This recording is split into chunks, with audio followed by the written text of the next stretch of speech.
Cette vidéo est réservée à la section berceau. Son caractère répétitif a une visée pédagogique pour leur éveil spirituel. Merci de les accompagner.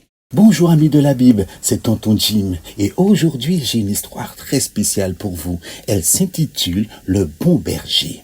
Et notre verset à mémoriser est tiré de Luc chapitre 15, le verset 6.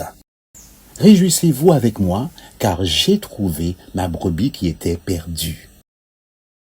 Petit berger, réveille-toi, c'est l'heure de se réveiller. Réveillez-vous les brebis, c'est l'heure d'aller brouter de la bonne herbe.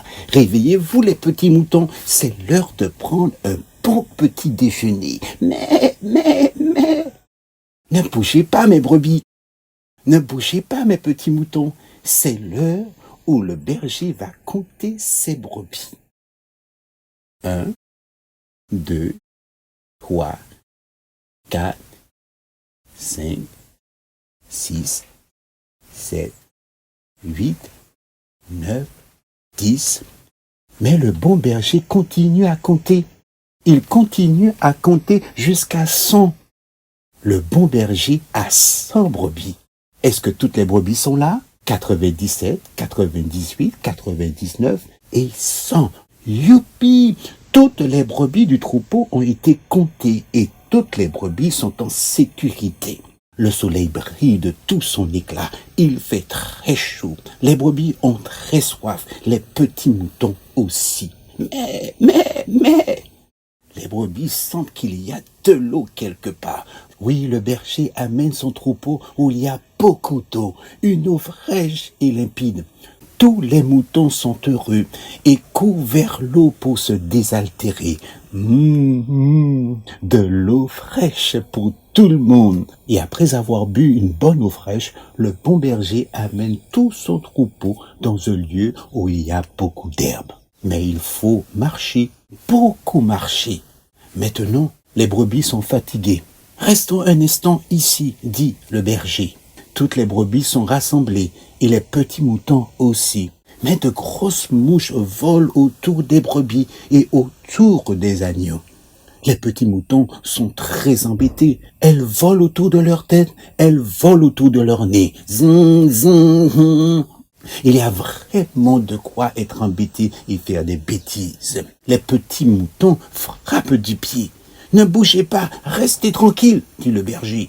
Le bon berger prend soin de chacune de ses brebis et prend bien soin d'eux. Maintenant, il se fait tard, bien tard.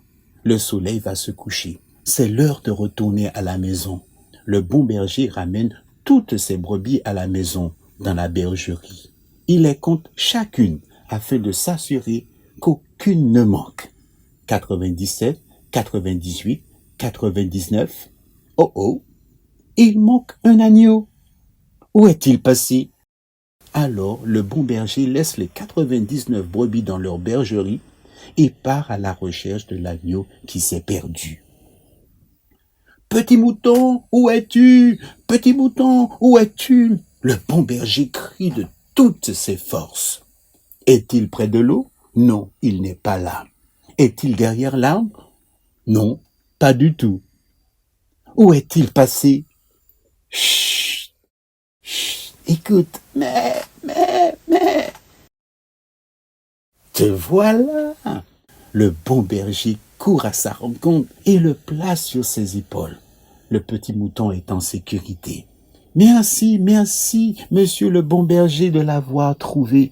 Merci de l'avoir ramené à la maison. Merci Jésus d'aimer notre petit mouton. Jésus est notre bon berger et il aime et prend soin de chaque de nous. Et quelle que soit la situation, Jésus sera toujours à nos côtés pour prendre bien soin de nous. Il y a un petit chant qui dit exactement cela. Chante-le avec moi. Jésus est mon berger, avec lui je marcherai. Il me fait reposer dans de verts pâturages. Toujours, avec lui je marcherai. Toujours, avec lui je marcherai. Jésus est mon berger, avec lui je marcherai. Avec lui je marcherai, avec lui je marcherai. Prions. Tendre Père, merci de prendre bien soin de nous. Merci pour Jésus qui est notre bon berger et qui nous conduit toujours vers toi. Nous t'aimons tendrement. Au nom de Jésus. Amen. Rappelle-toi toujours, Jésus est notre bon berger et nous ne manquerons de rien.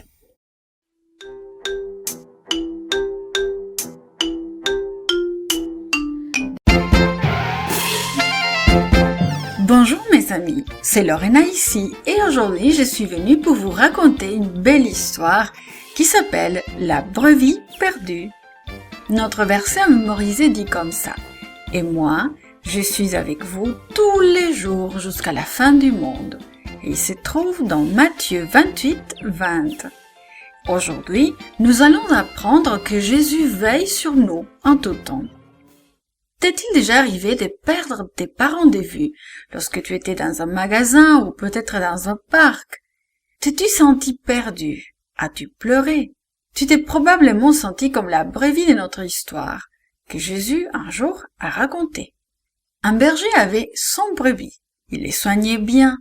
Chaque jour, il les conduisait dans les champs remplis d'herbes vertes pour qu'elles puissent bien manger. Chaque jour, il veillait aussi à ce qu'ils puissent boire suffisamment d'eau fraîche et limpide. Il les surveillait aussi toute la journée et empêchait les animaux sauvages de les approcher et de leur faire du mal. Chaque soir, il les menait en lieu sûr, puis, avant d'aller au lit, il les comptait pour être certain qu'elles étaient bien toutes là. Le berger aimait ce brebis, et le brebis se sentait en sécurité grâce aux bons soins du berger. Mais un soir, alors que le berger comptait ses brebis, il fit une grimace. Quelque chose n'allait pas. Il recompta pour être sûr, et il recommença encore. Ah oui, quelque chose n'allait pas. Il manquait une brebis. Le berger ne pensa pas à sa faim. Il ne s'inquiéta pas de ses pieds qui lui faisaient mal. Il ne dit pas « J'irai chercher cette brebis demain quand il fera clair et que je ne serai plus fatigué ».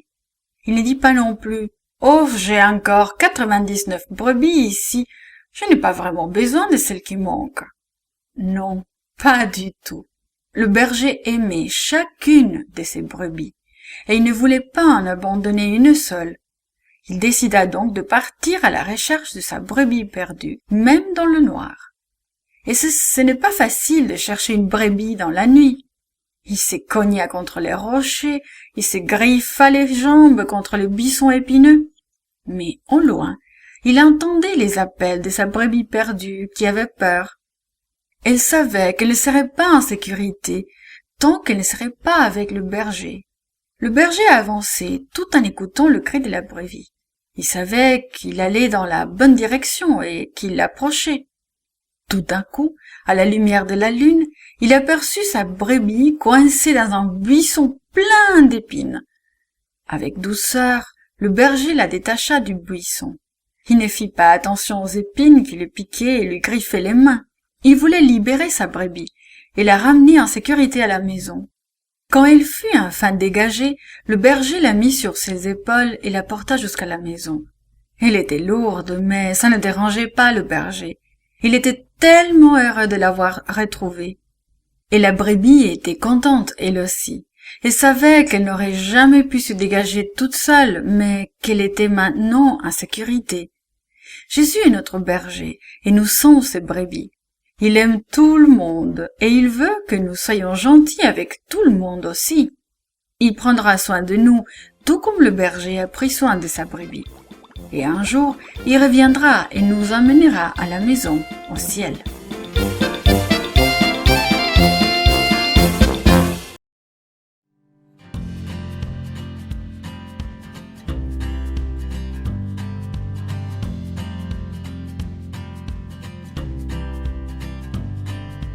Bonjour, c'est Virginie.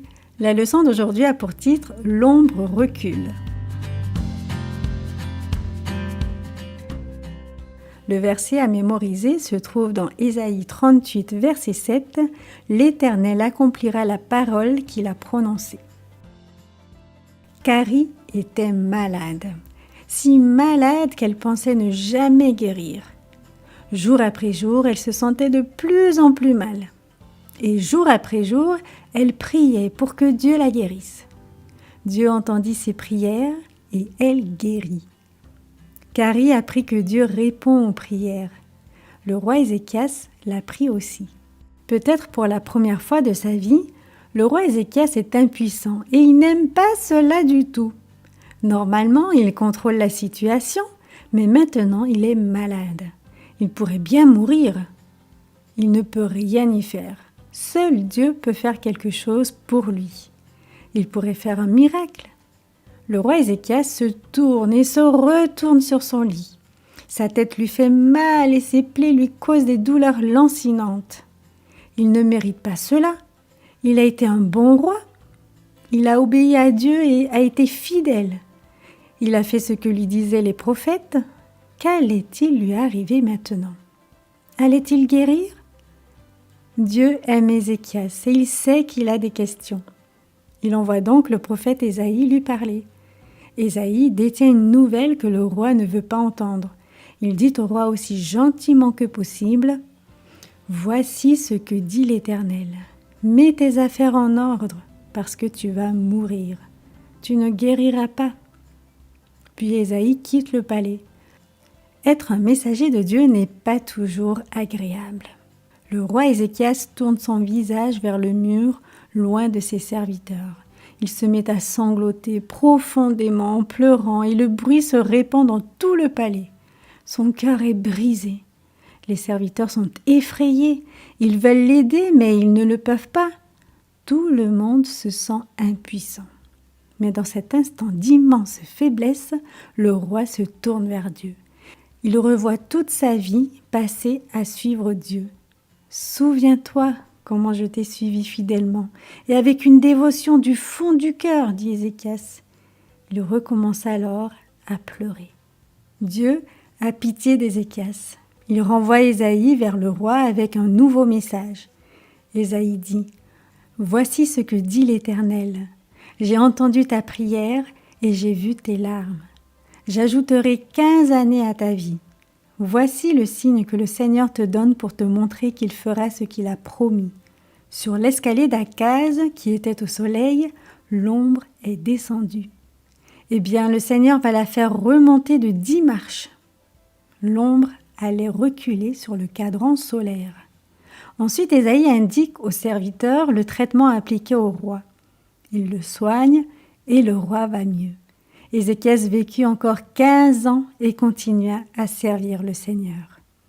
Plus tard, quand Ézéchias écrivit l'histoire de ce miracle, il dit que son cadeau à Dieu pour avoir été guéri serait de raconter cette expérience à ses enfants et de le louer pour sa fidélité. Il dit avec une grande confiance « Le Seigneur me sauvera et nous chanterons avec des instruments à cordes tous les jours de notre vie dans le temple de l'Éternel. » Tous n'ont pas l'occasion d'être l'objet d'un miracle comme le roi Ézéchias.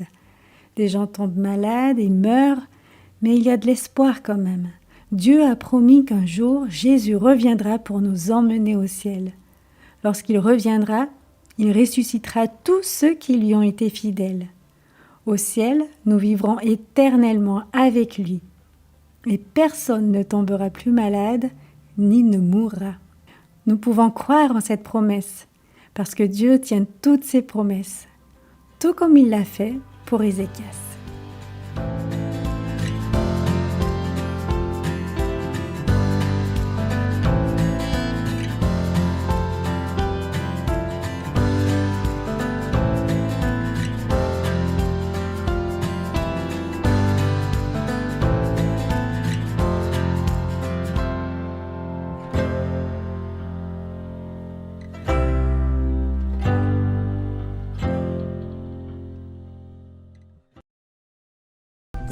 Bonjour, comment vas-tu?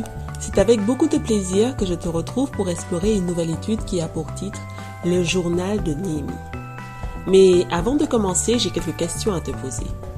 As-tu déjà déménagé? Es-tu déjà arrivé dans un nouvel endroit où tu ne connaissais personne, où tu connaissais très peu de gens? Sinon, imagine ce que tu ressentirais. Ça serait une situation difficile, n'est-ce pas? Et encore plus si tu devais avoir à leur demander des faveurs. L'histoire de cette semaine nous montre que Dieu nous donne la capacité de le servir et de témoigner pour lui, même dans des circonstances très difficiles. Ouvrons nos Bibles et allons à la rencontre de Néhémie. Néhémie, exilé hébreu, occupé à la cour persane de hautes fonctions honorifiques. Échanson du roi, il avait libre accès auprès du souverain. Grâce à sa situation et à ses capacités, à sa loyauté, il était devenu l'ami et le conseiller du monarque. Mais bien que jouissant de la faveur royale et habitué au faste et à l'opulence, il n'oubliait ni son Dieu ni ses compatriotes. Son cœur se tournait avec émotion vers Jérusalem. Ses espérances et ses joies étaient liées à la prospérité de cette ville.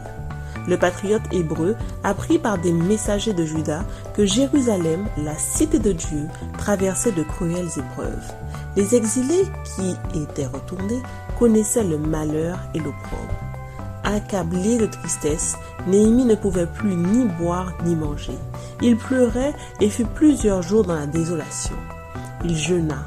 Dans sa douleur, il se tourna vers le divin maître et fidèlement confessa ses péchés et ceux de son peuple.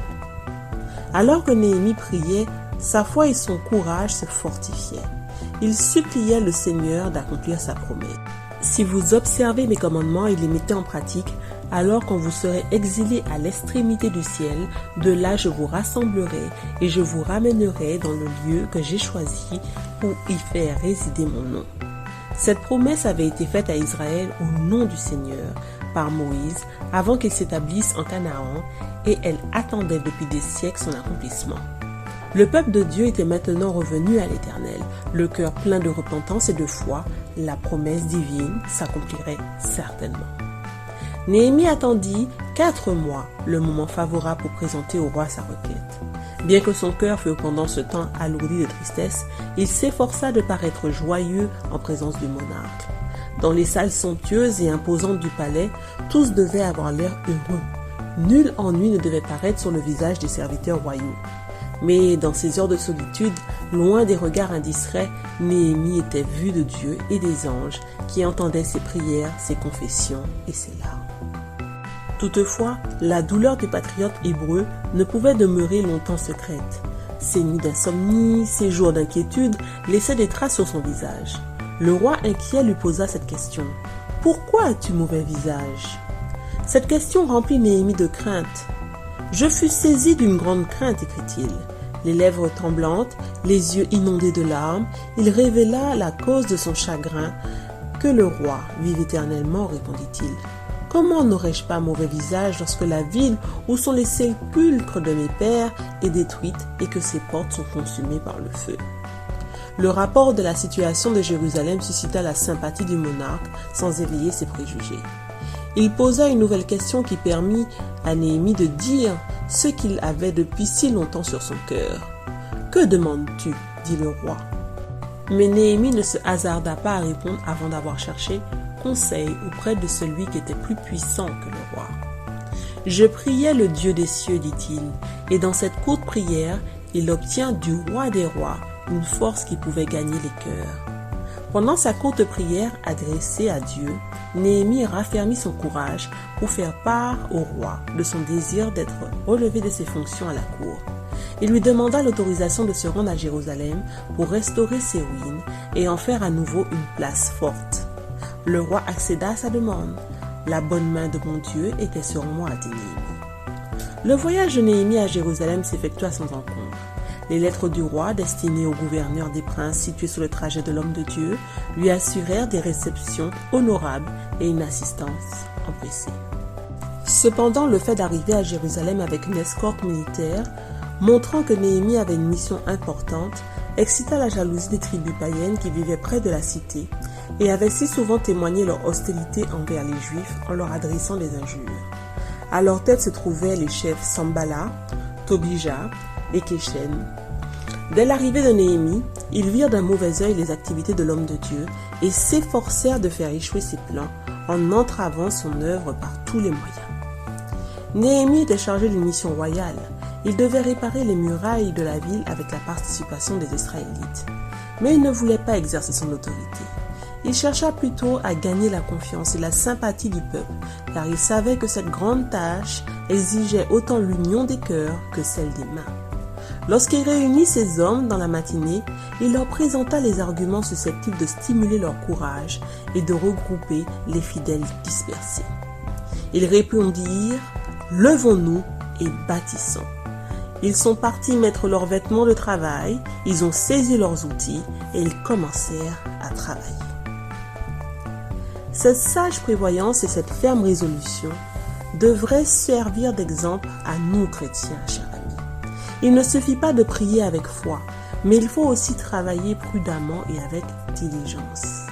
Dans les difficultés, il arrive souvent que l'on retarde les progrès de l'œuvre de Dieu parce que l'on pense que la prudence et l'ardeur au travail n'ont rien à faire avec la religion.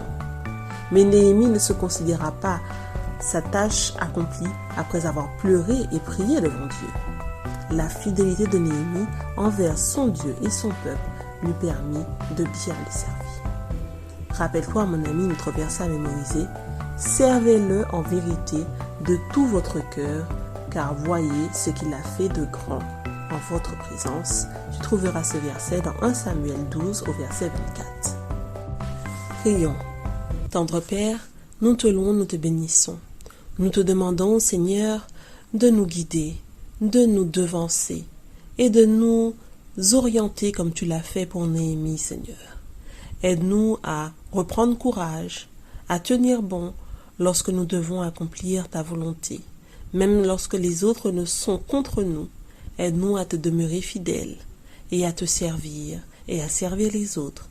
Nous t'avons prié au doux nom de ton Fils Jésus et pour ta gloire. Amen. À bientôt, chers.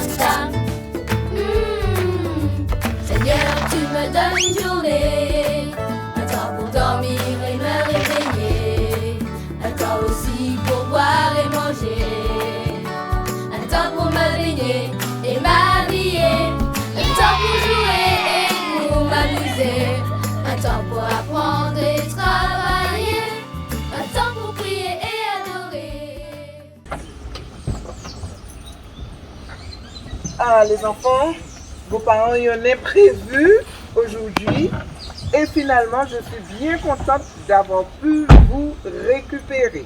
Alors, ça s'est bien passé à l'école? Ah oui, mamie, j'ai une bonne note en histoire, mais je ne vais pas retourner au cours de théâtre. Tu ne veux pas retourner au cours de théâtre? Moi, je sais pourquoi. Ah bon? Oui. Et alors, veux-tu en parler, Mathéo? Nous pouvons aller sur le sapotier pour en discuter. Il y a des sapotilles mûres à point et elles sont très bonnes pour la toux.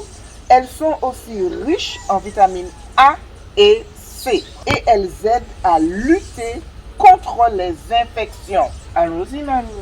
Allons-y, les enfants.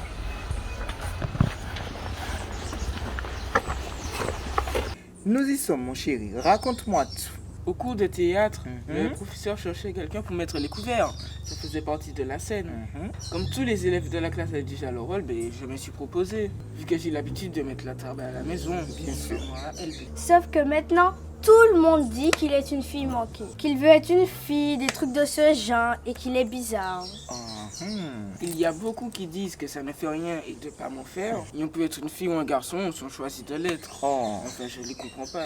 Moi, j'ai dit à Mathéo qu'il ne faut pas croire tout ce que les gens racontent. La Bible dit que Dieu a créé l'homme et la femme. Papa et maman lisent souvent ce verset pendant le culte.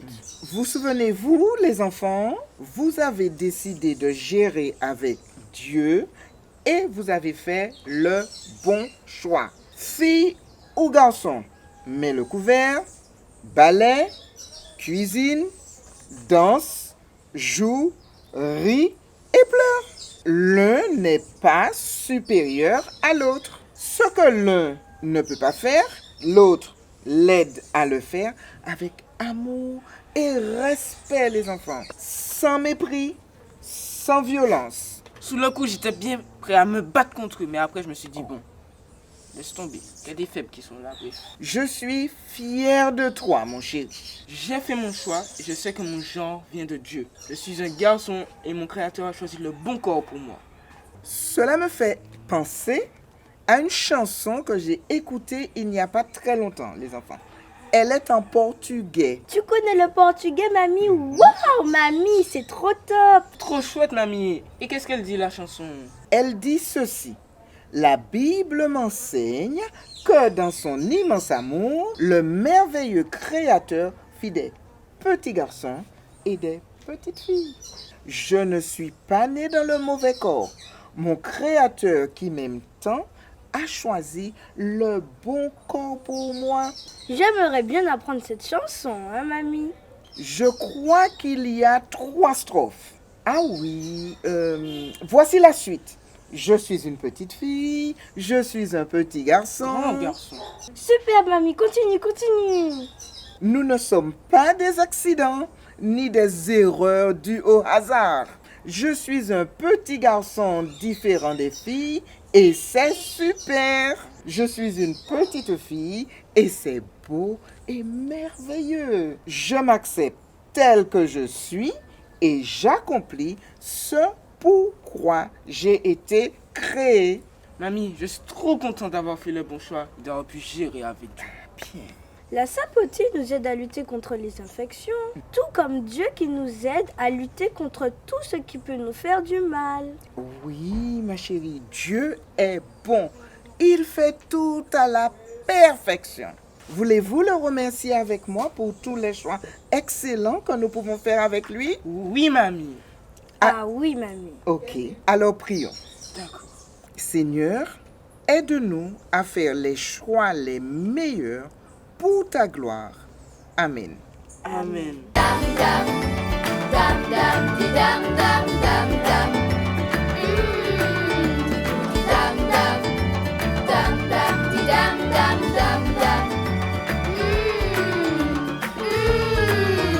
Seigneur, tu m'as donné tant de choses. Le ciel, la terre avec la nature grandiose. Une maison où nous habiter me repose. Des jouets de jeux qui rendent ma vie moins morose. Une famille, des amis avec qui je cause. De quoi boire et manger chaque jour à bonne dose. Pour que de joie toute ma vie explose. La la la la la la la la la la la.